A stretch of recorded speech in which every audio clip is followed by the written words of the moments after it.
My name is Rebecca Miller, and I'll be the moderator of today's panel.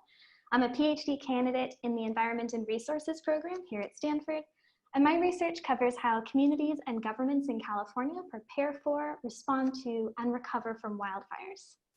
Here at the Bill Lane Center for the American West, we originally intended to have an in-person workshop on wildfire management as the culmination of a Stanford course on environmental governance and climate resilience, co-taught by Professor Bruce Kane, the director of the Bill Lane Center, and Professor Len Ortolano. Students in the course delved into complex wildfire issues like insurance, utilities, evacuation planning, and emergency operations. The workshop was originally scheduled for early March and centered on the challenges of responding to wildfires in Santa Clara and San Mateo counties. Unsurprisingly, we had to cancel the event as a result of the coronavirus outbreak. It seems fitting that our workshop, now redesigned for this new online format, begins with a conversation about managing wildfires during COVID-19. The threat of wildfires in California isn't new. In 2017 and 2018, California faced 4 of the largest wildfires in its history and 8 of the most destructive wildfires. After record-breaking dry weather this winter, projections for this year's fire season appear bleak. The National Interagency Fire Center is predicting above normal large fire potential through September. We should be seeing extremely dry and dead fuels by July and above average temperatures this summer. According to a recent study out of the Stanford School of Earth, Energy, and Environmental Sciences, long-term temperature increases combined with declines in precipitation have increased our likelihood of severe wildfire weather. Add in Diablo or Santa Ana winds, and the threat of a fast-spreading, destructive wildfire like the ones we've seen in the last few years become more likely. As many of you are aware, fire season is already here. So far this year, we've seen over 3,000 fires burn nearly 19,000 acres in California. This issue is regional. Arizona is currently facing the bushfire, which is now nearing 200,000 acres. Against the backdrop of these climatic changes and increasing wildfire risk is the problem that has literally plagued us for months. It's impossible to talk about disaster preparedness or response in 2020 without acknowledging the additional threat that is COVID-19. In an op-ed published in the New York Times last month, Stanford faculty Chris Field and Eric Apple explored some of the challenges of managing wildfires in the time of coronavirus. Basic wildland firefighter trainings for federal, state, and local firefighters have been canceled, including here in California at Humboldt State University. Firefighters often live and work in close quarters, conducive to spreading a highly contagious virus. Maintaining 6 feet of distance seems unlikely, whether responding to a house fire or a major wildland fire. Wearing personal protective equipment like N95s might be encouraged, but can get in the way of incident response in the field.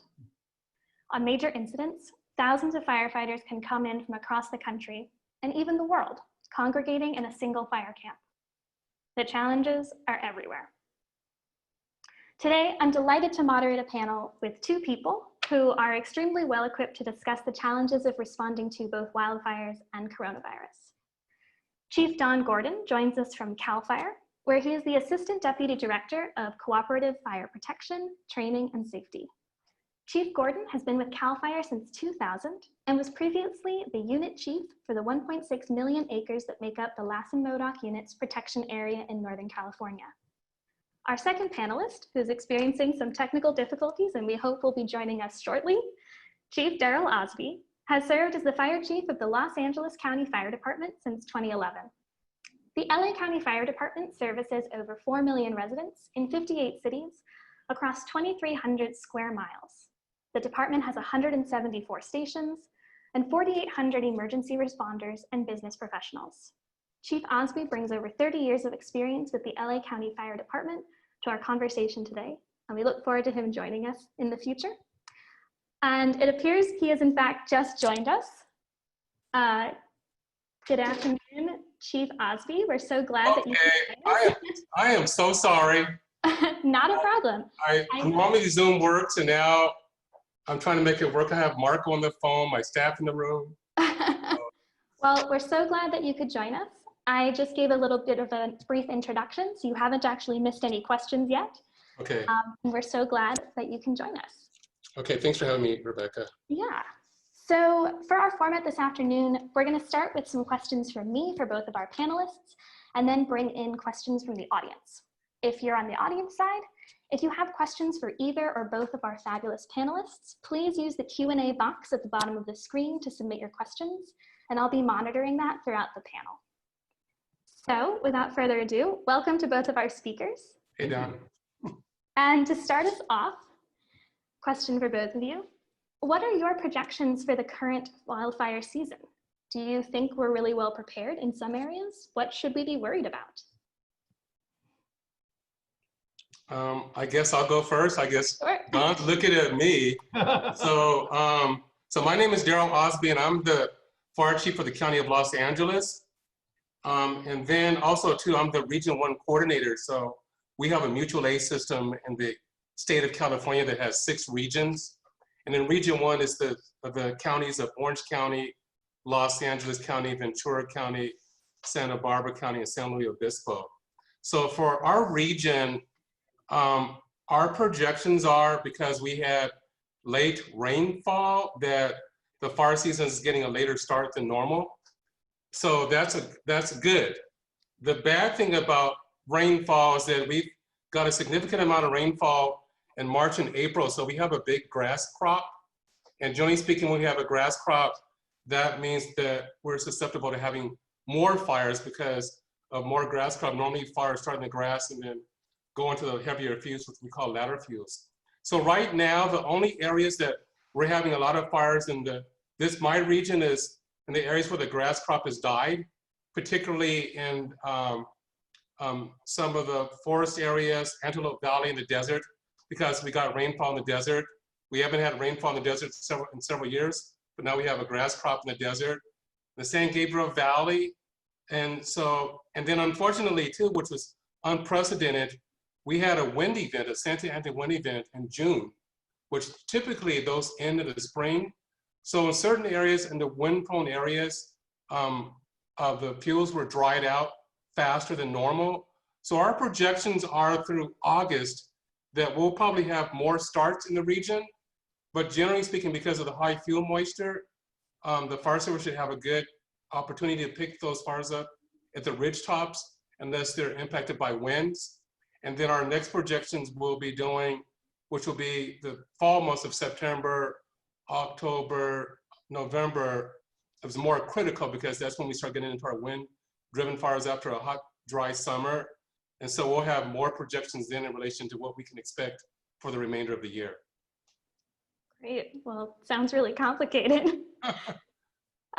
Chief Gordon, what do you think we're doing really well, or what worries you? Well, from a statewide perspective, I would say that for the state responsibility areas, we really echo what Chief Osby has observed and stated down inside Region 1.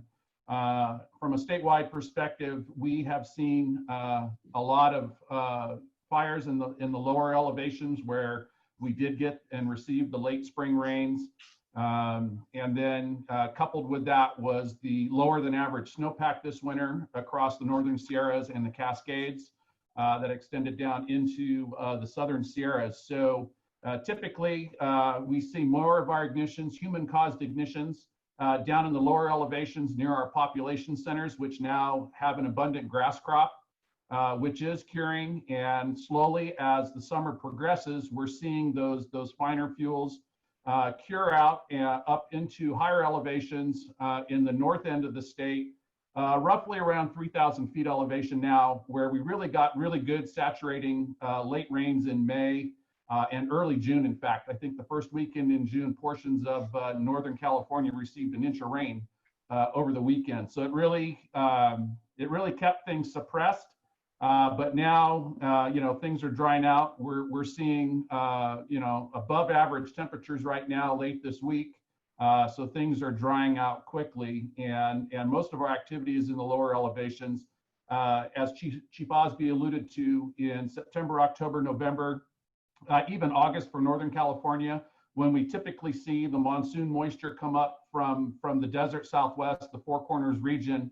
It'll go up the backside of the Sierras. We'll begin to see, depending on the moisture patterns and how much moisture and instability is associated with it, we'll begin to see lightning fires at our higher elevations. And so that will be a time for concern for us, where typically, those aren't human-caused ignitions, but they do occur in more remote areas, and they have the capability of creating large damaging fires. So we're watching both, but I'm sure just like all the fire service agencies in California, the fires that we can get to quickly and aggressively attack and keep small, we're definitely getting after them as quick as we can. Great. So bringing in the coronavirus element into all of this, what does firefighter safety look like under the conditions of coronavirus, whether it's in the station or responding to your local calls or responding to some of these bigger wildfires we could be expecting? Well, I'll take that one, Chief, if you don't mind first, and then you can tag in. You were so gracious to go first the last time. I got to say that up until 3 months ago, coronavirus wasn't in my vernacular, and with program oversight statewide for cooperative fire protection, training, safety, some of the other sub-program components I'm also responsible for our emergency medical services program. So all of those highlights that you just hit on, Rebecca, are near and dear to me because they do in fact affect virtually every one of my programs that I'm involved with. So I'll go through real quick kind of each one because they all were affected a little bit different overall, and some were affected early on with the COVID-19 outbreak, such as our emergency response, as you spoke to regarding our response to EMS calls. We had to look at that and address not only our personal protective equipment, making sure that our first responders had the available PPE available to them, but also were properly wearing it, things like that. So overcoming the supply and demand issue. So as you can imagine, early on, when all of the states there was a large demand for PPE, N95 masks, gowns, face shields, things like that. We had to work with a lot of our cooperators and with Cal OES, the governor's administration, to make sure we could procure those things. But we actually went through, and in cooperation with UC Davis Fire Department and some other local agencies, we worked together to draft some modified response guidelines that we implemented to reduce the risk of exposure to our first responders with COVID-19 patients. So we would only respond one rescuer in on an emergency medical call instead of 3 or 4 people going into a room. One rescuer was designated to make first entry, assess the scene, and determine what was needed, while the additional rescuers waited outside in the fresh air, a safe distance out. So they were available, but we didn't necessarily expose them in the confines of a small room where ventilation was poor and things like that. And so far, that strategy seems to have worked. Up till now, we have 7,000 responders in the department, uniformed personnel. And as of last week, we had 3 positive exposures, but those all came external to the department. So we're pretty proud with that worked pretty well for our frontline personnel. So for training though, so we run 2 academies, one up north in Ione and the second down in Riverside for our firefighter and company officer training. And so that became a great concern in terms of how do you train personnel, because we can't stop training and suspend training during this COVID environment, because we simply need the firefighters on the front line. So that mission must continue. And so initially we looked at it, well, what can we do? And we went through and brainstormed a number of different options. We closed the campus. And so we restricted access to only students and staff coming in or going home off campus. We implemented a lot of typical measures that you might see, such as temperature checks and screening questions, things of that nature, to make sure that we were at least addressing or mitigating the risk of COVID transmission within the facility, extra hand sanitizer stations.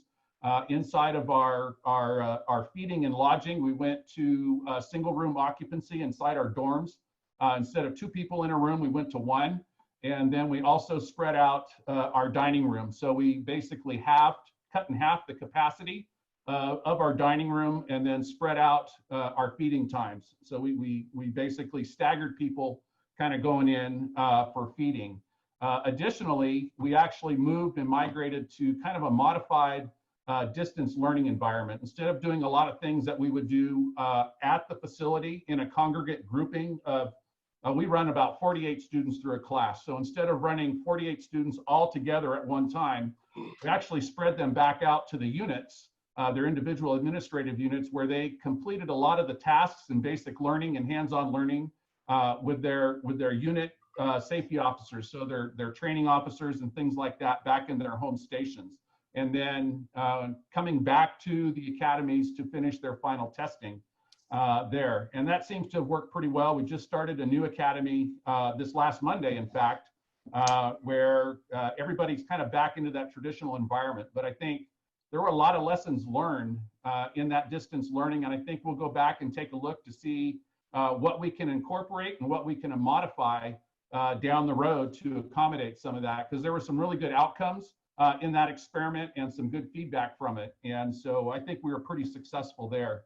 The last part of it, I think you alluded, you were asking about the emergency response and what are we going to do as far as our preparedness for our wildland fire mission this coming year. I know we worked with Chief Osby and all of the California fire agencies statewide. We started with a national effort using our area command teams to kind of construct and build a broad framework, because in California, it's not just one agency that fights a fire. You may be going to a federal fire, you may be going to a local government fire, or you may be going to a state fire with CAL FIRE. And so it's critical that we all come together to develop protocols that are acceptable to everybody, because you don't know, I might send a fire engine down to Ventura County, and we want to make sure that the protocols and procedures that we all have in place, we're familiar with and agreed to, so that my personnel, when they show up on a fire for a neighboring fire department, understand kind of what's going to go on and what's going to happen. So we started with a broad framework nationally, and then kind of narrowed that down to look at what are we going to do statewide. And then for us, for CAL FIRE, we further refined that down with our incident management teams to look at specifically when we have a major incident for CAL FIRE, what specific steps are we going to do? And it really did vary depending on the size of the fire. Obviously, if it's a small fire that's contained quickly, you don't have the incident organization, large incident organization that you might have. So you have initial attack, extended attack fires, which are kind of the middle of the road. They're big, but they're not real big. And then you have your major incidents. And so we really focused on our major incidents in terms of looking at strategies for that. And it's kind of the same thing that I talked about earlier with our academy. Social distancing, staggering feeding times, single room occupancy, self-monitoring. So we gave thermal forehead scan thermometers to a lot of our incident managers and our strike team leaders, so that when you come into incident base, your temperature is checked to make sure you don't have a fever. You fill out the questions, things like that. We're looking at broadcasting our briefings over the radio and over technology, just like this, so that folks can receive the briefing that they need to have via a variety of different technologies, so that we can get the word out. But at the end of the day, I think you talked about it early on, we're still fighting fire. We still have a fire, we still have a mission to meet, and those fires go out with boots on the ground and a lot of hard work with people with tools and water and hose, and we're committed to that. And so we have to mitigate the risks of COVID-19 in light of our fire mission. And that's kind of where CAL FIRE's headed this year in response to COVID. Wow, sounds like there's an awful lot going on. It was a plate full. Just a little plate. Yeah, Chief Osby. Yeah, well, thank you, and thank Don for his response. And if you don't know, in the fire service, we share a lot of best practices, so there's no reason to reinvent the wheel. And then one of the things that Don said is that when we have major fires, it's just one fight, one team. So we all come together. It doesn't matter if you're voluntary, municipal, state, federal. But as it pertains to your question, I'm somewhat concerned in my organization, and in the County of Los Angeles, we also have an organization called the LA Area Fire Chiefs, and there's 88 cities in the County of Los Angeles that 30 fire departments cover the region, and in my district we have 60 of those cities. But we did all the things that CAL FIRE did, but I'm somewhat concerned in relation to the complacency in my department, and I've been talking about that with my chiefs. And next week we're going to have what we call a safety stand down. So basically, when there's something major happens in our organization, like a firefighter injury or death or some major accident, we have 3 shifts in my department. So all 3 shifts will stand down for how many hours it takes that day just to really discuss the complexity. And right now it's COVID-19. And I would just say that there's an uptick in relation to the number of positive members of my department as it relates to COVID-19. We do an outstanding job, as Don mentioned, as far as minimizing the number of people that we send in responses, getting information prior to the response, wearing proper protective gear as far as our gloves, our masks, our goggles, our gowns. But my casual observation is the complacency has been off-duty behavior. There's this a lax, I guess more so complacency as it relates to COVID-19, and it's almost like if you're not impacted by it, then you lower your guard. And just this week, just today, we have 13 more members of my department that have come to work positive COVID-19, and we're testing 30 more, and that's just one day. And so there's just this sense of complacency in society as it relates to COVID-19 from probably everyone in this audience can see that there's a debate as far as like facial coverings, social distancing, and fire services are no different in that regard. So that's concerning, and we're going to really address that. And then also as it relates to our fire starts, we're not doing anything any different than CAL FIRE does, but I'm also a contract county. So we have a close relationship with CAL FIRE. So we adopt all of their wildfire expectations. And one of the expectations from CAL FIRE is that 90% of our fires we keep to 10 acres or less. So we're really trying to adopt that by ensuring that we're doing more public education with our community members and our citizens, because over 90% of wildfires are started by citizens. So we've really increased our public outreach through social media. We've updated we have a Ready, Set, Go pamphlet that we've mailed out to all of our citizens in relation to what to do, what we can do to prevent fires.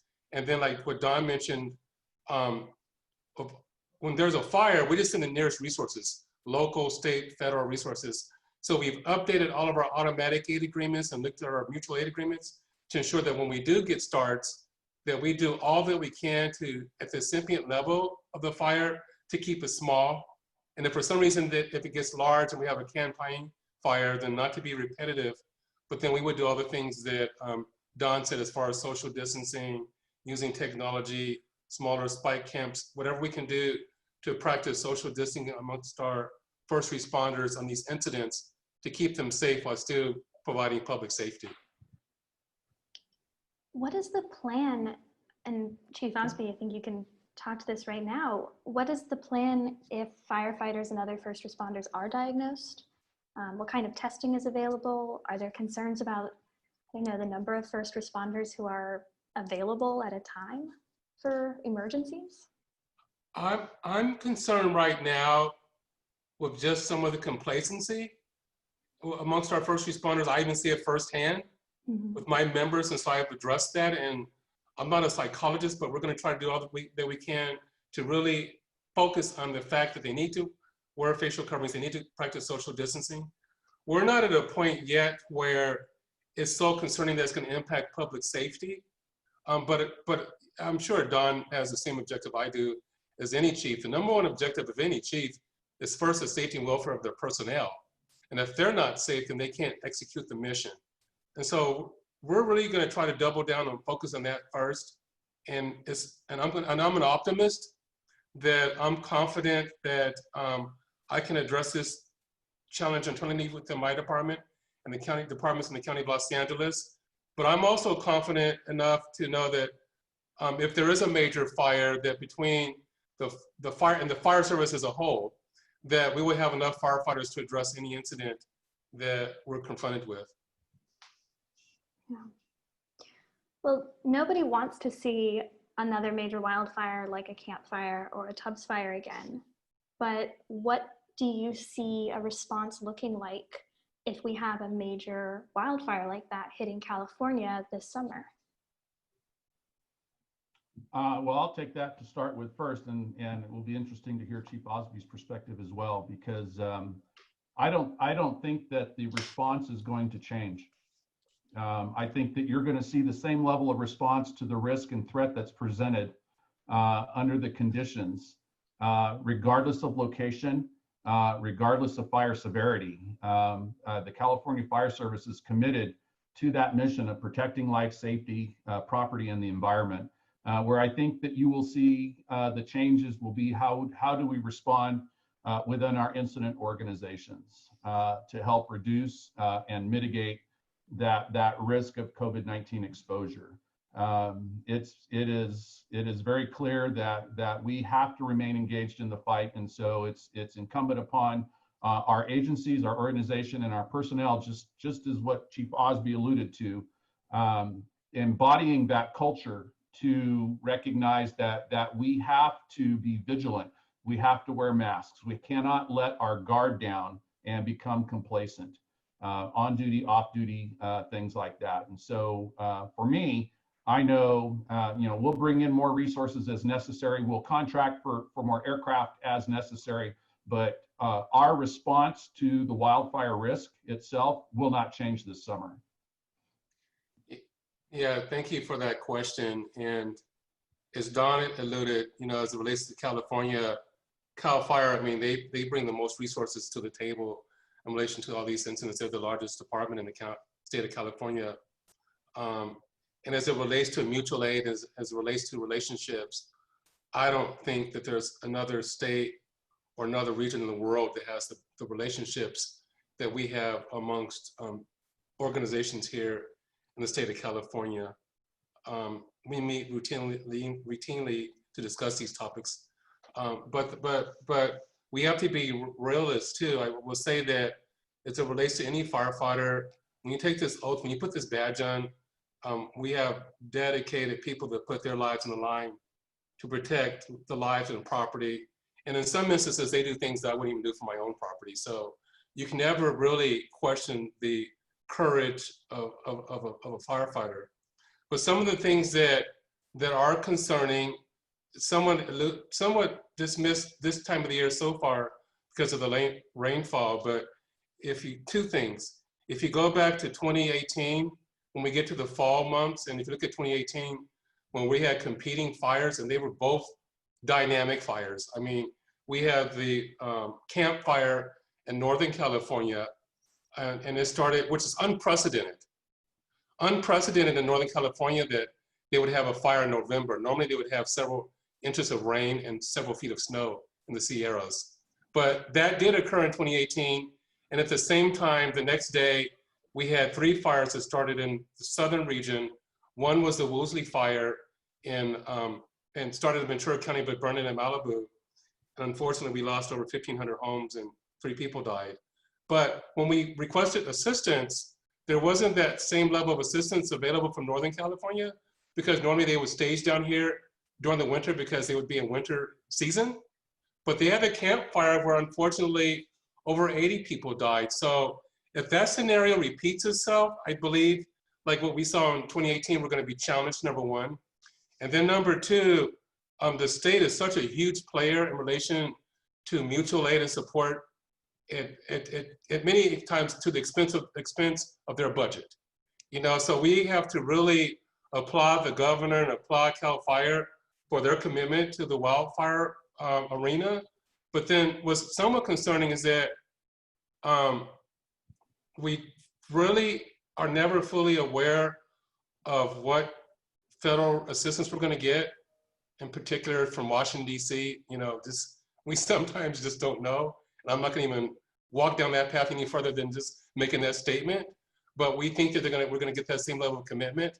But at the same time, we can't be naive to think with COVID-19 that in many cities throughout the state of California, they were shut down for at least 90 days. And so the number one revenue streams for many of these cities are a sales tax. So in many instances, when we have fires that require mutual aid, it sometimes takes up to a year, worst case scenario, to get reimbursement through FEMA. And then the state's a huge player too, as far as helping negotiate to ensure that local municipalities are kept whole.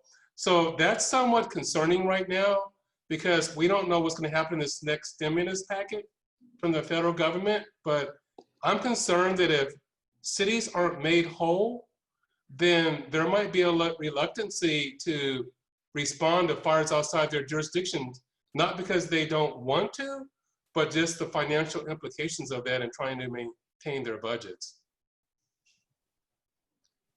Absolutely. That's a harsh new reality, and I think it's incredibly important. Thank you. I want to switch over to ask a couple of questions from our audience. We have one about the role of private sector contractors and also inmates and their roles and safety during wildfire response. Do you have any comments on either protocols for their safety or anything that you're thinking about in particular for those two populations, private sector contractors and then inmates? Well, Rebecca, what was the second part of your question? Oh, it's inmates, I believe. You cut out. I didn't hear. Oh, my apologies. Right. It's about protocols and safety for private sector contractors and inmates who are responding to wildfires. Oh, okay. I guess I'll tackle that first. Let's talk about private. No, actually, it's a little easier to talk about inmates first than private sector. We'll circle around there. So our inmate firefighters are just that, inmate firefighters. And they receive the same basic level of training that our seasonal firefighters receive as it relates to wildland fires. So how to respond safely within that environment and how to work with their fire captain and construct line and the tools that they use. CDCR, California Department of Corrections, is responsible statutorily for inmate health and welfare. And so they have been very aggressive in their actions to ensure that they keep COVID-19 exposure and transmission of that virus to a minimum within their institutions. And I know both Chief Osby and I, we share camps and agreements with CDCR. We have inmates within both areas. And I know from a CAL FIRE's perspective, we have talked extensively with them to strategize methods and tactics to help reduce that transmission. So for instance, our inmate firefighters that are coming through our training centers before they go out and are assigned to a conservation camp, they receive training at one of several centers across the state. When that training is complete, they are held in place within that institution for 14 days, essentially a 14-day quarantine to ensure that they are asymptomatic, that they do not test positive for COVID before we send them and assign them to a camp, because our highest priority is to ensure that we do not get the transmission or exposure of COVID-19 within our camp system. And so CAL FIRE staff, CDCR staff, and the inmates all go through that screening, just like we talked about for our academies with the temperature checks and the screening questions. And then, so we try to keep it out of the camps. Similarly, if we see our large fires and our inmate crews get assigned to fires across the state and assigned to an incident base, we've talked with CDCR, and we have, obviously we haven't done this yet, we haven't had a big fire, so we'll see how it goes. But talked about increasing the social distancing, increasing the lodging, the sleeping area that we utilize for our inmate firefighters when they're assigned to an incident-based camp. So they're not all congregated, tightly clustered together, but a little more spaced out and things like that to help increase that social distancing. And again, staggered feeding times, just like we do our regular crews, they all go through the same chow line when they get their meals and things like that. So we're very conscientious about it and trying really hard. But as you know, anybody that's watched the news, we can see the transmission of COVID in this state, the number of exposures and those testing positive increasing, and it's putting increased pressure on CDCR to help minimize and mitigate that risk of transmission within the institutions. Should I go on and talk about private equipment or kick it over to Chief Osby for inmate? Well, because I'll talk about inmates and then there you go. We'll tag team. Yeah. So just to add to what Don said, is we have the same base in relation to camp crews, and CAL FIRE is the largest provider of crews in the state of California, and then it's followed by my organization as far as a local municipality. And so we have the same concerns that he does as it pertains to the safety and welfare of our crew members. And I will just tell you, and for the audience, is that if you've ever gone to a wildland fire, our inmate crews are amongst the hardest working people out there in the fires, hands down. Yep. I mean, they work 24/7, and I wish, if it wasn't for the justice system, there was a way for some individuals to be transitioned over as firefighters. I mean, they are that dedicated to the mission. But we have the same concerns as it relates to the safety and welfare, but then also too, there's been things that have impacted the number of inmates that we've had, in particular recently with Prop 47, which reduced the penalties for people in state prisons that we get through CDCR. So it's been a challenge to get the number of dedicated people in both of our systems that stay long enough to have an impact in the camp system, number one, from CDCR. And then second, I also deal with our local sheriff, where I get some of my other crew members from.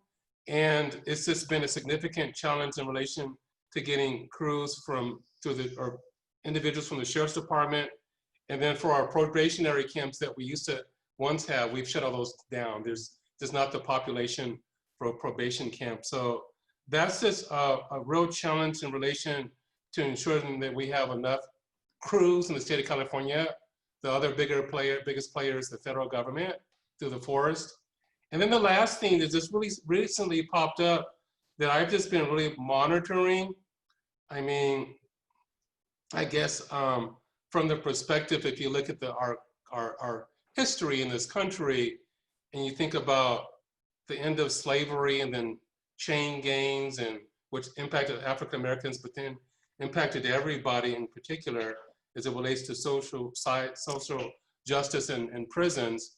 That there's always been this thought in the back of the mind that we're kind of taking advantage of some of our inmates as it relates to what we ask them to do in the wildfire setting. And unfortunately, from that history, moving fast forward after all the social and unrest that we've had recently, I know that's not part of a conversation, but it is impacting us now because the city of New York has taken a position as far as looking at utilizing incarcerated individuals for profit or for community good. And now down here in my county, the city of Los Angeles is also looking at that particular topic. Nothing of significance has come out of that yet, but it's just something for us to monitor for my department and for CAL FIRE to ensure that we're doing the right thing with our inmate population and ensure that we can articulate to our communities and our policymakers that this is a program that these inmates volunteer for. It's not something we force them to do. They actually volunteer for this program, and they're compensated for it, and there's a lot of community good in that. And so I know it's not a huge topic right now, but it seems like it potentially could be on the horizon for another conversation that we would need to have in relation to our inmates. Yeah, and just to tag on to that, what Chief Osby alluded to is really true. I ran fire crews early on in my career and had the opportunity to work with inmate firefighters. And they really do respond well in that crew environment when you have a positive role model, when they're contributing to the community benefit and public good, and they see some real value come out of their hard work. Truly is rehabilitative for them in terms of rebuilding core values and community trust. The community sees them contributing. You really see the social fabric repair itself. And unfortunately, right now within the state, our inmate fire crews, our fire crew program is not considered rehabilitative. And so therefore, we may not necessarily receive some of the funding that would go along with rehabilitative programs that we see within the state as we go through this justice reform.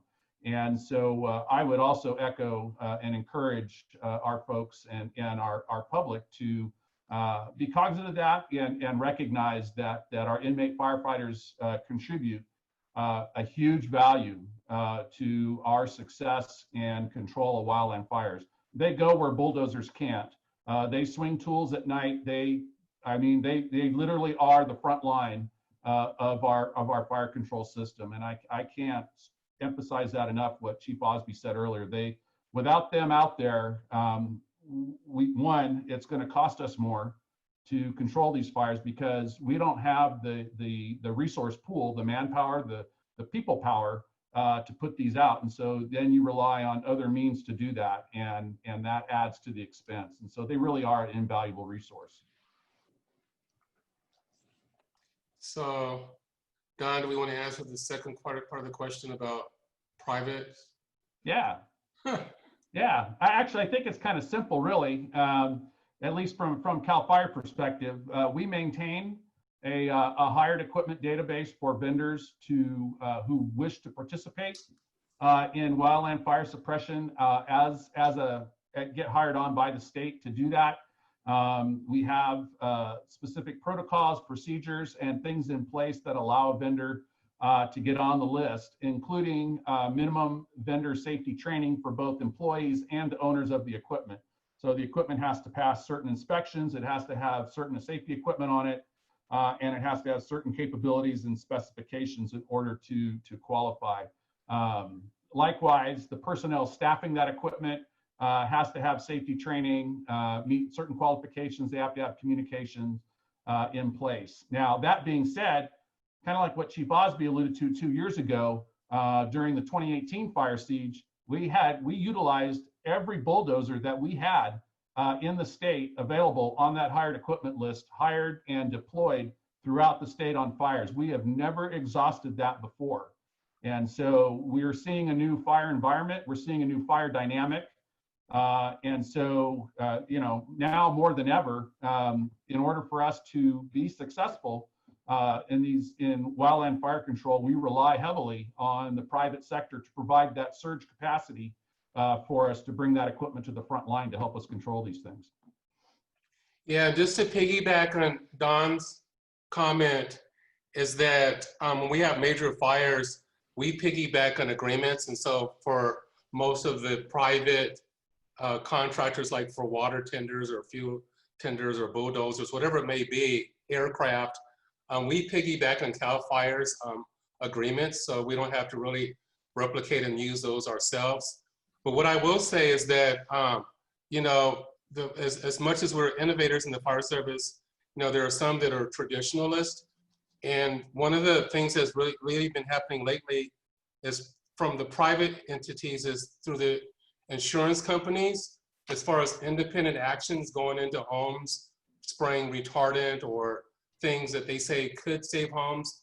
We're not exactly sure of the application or how successful it is, because sometimes their numbers are trumped that we say. I mean, as an example, on the Woolsey fire, some entities said, well, we saved these homes, but the fact of the matter is those homes were never in danger. They would have never been impacted, although they sprayed the retardant on them.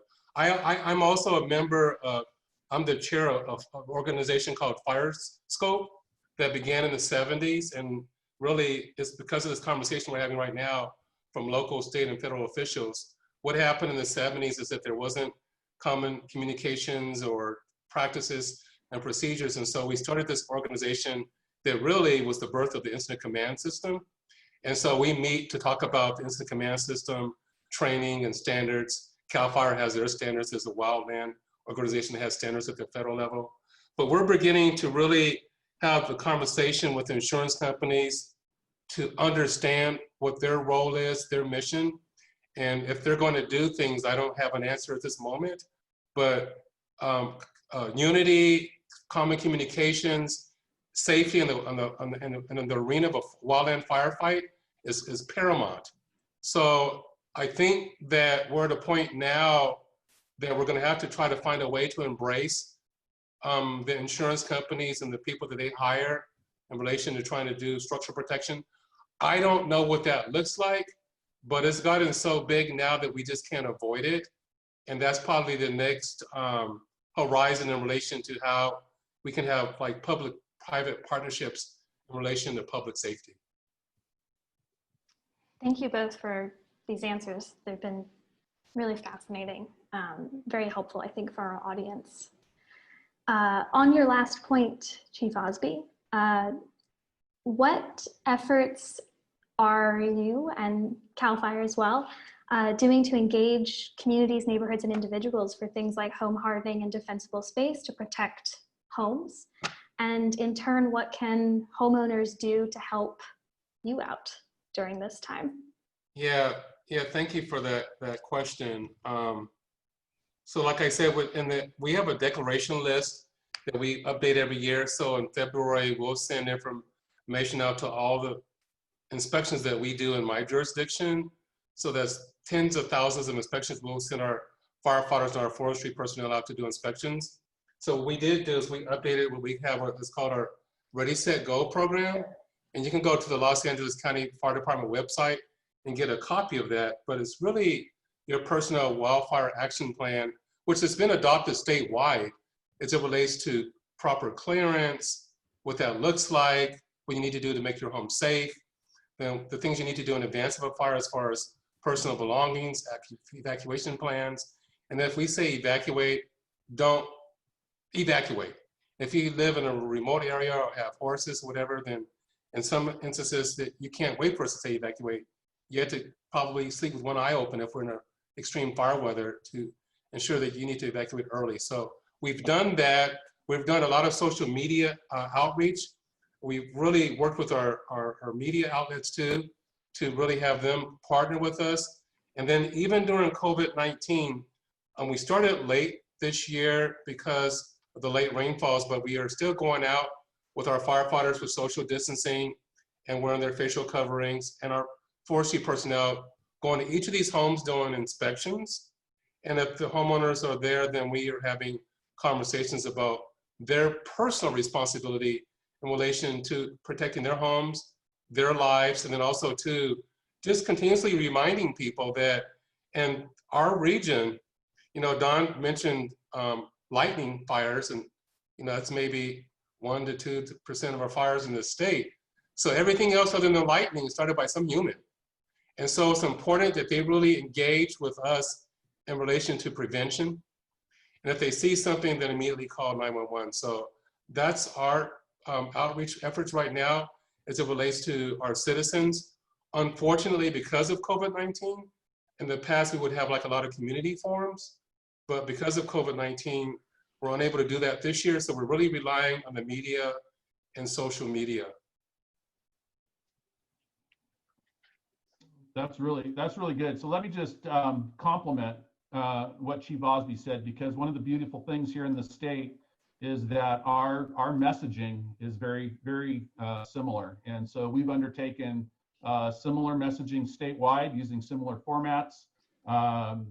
In addition to Chief Osby's site, for anybody that's not within LA County, readyforwildfire.org, they can go to and download those materials. I'll just highlight a couple different things.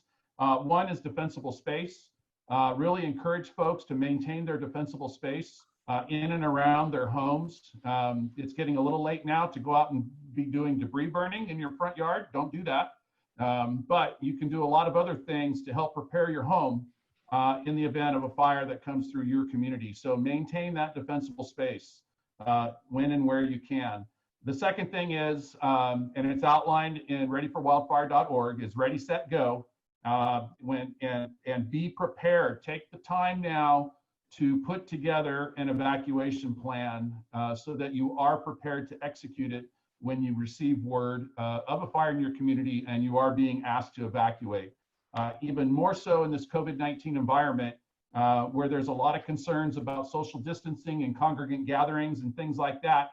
I encourage folks to think outside the box, and if you can avoid those large gatherings, I would suggest that you consider safe shelter with a friend or a family member outside your area where you can safely go and avoid any kind of large gathering or things like that. And if that's the case, share that plan with them. I would you don't want to drop in on their doorstep unannounced, but as long as they know that you're going to be showing up in the event of an evacuation, that's good. And you might be able to help maintain your social distancing, keeping your gatherings small. But be ready to go. Similarly, Chief Osby mentioned large animals, things like that. If you have families with a disabled person in there, you need to plan additional time to get that person out safely, especially if they require special assistance because they have mobility issues or things like that. So do not wait until the last minute to make that decision to go. When you do hear that decision to go, it's time to go. And we, the fire service, are really relying on the public to comply with that order, because if you're trying to get out while we're trying to get in, that kind of becomes problematic. And so it's key, really, really key, that when you hear, when the sheriff or the law enforcement agency gives that order to evacuate, the public needs to heed it and be prepared to go and go. Thank you both so much. Unfortunately, this fabulous conversation has to come to a close since we're nearing the end of our time together. But I want to thank you both so much for illuminating some of these challenges and some of the innovative new approaches that are being used to respond to wildfires. I'm sure everyone on this webinar or panel, virtual panel, learned a lot about what's happening in California to respond to this threat. So virtual applause from everyone. We're going to be continuing our virtual wildfire series next week with a keynote lecture from Dr. Sarah McCaffrey, a research forester with the U.S. Forest Service's Rocky Mountain Research Station and an alum of Stanford. Sarah will be speaking on Tuesday, June 30th at 2:30 Pacific time on what motivates homeowners to mitigate fire risk, lessons from social science. So if you are interested in what the chiefs were just saying in their last answer and want to hear more, tune in on Tuesday to hear what Sarah is going to say. We're also planning to have a second panel, probably the following week, looking at the human dimensions of wildfire response and evacuation from COVID, or from wildfires during COVID. So stay tuned for more details on that. Thank you all again for joining us, and I hope you all have a fabulous rest of the day.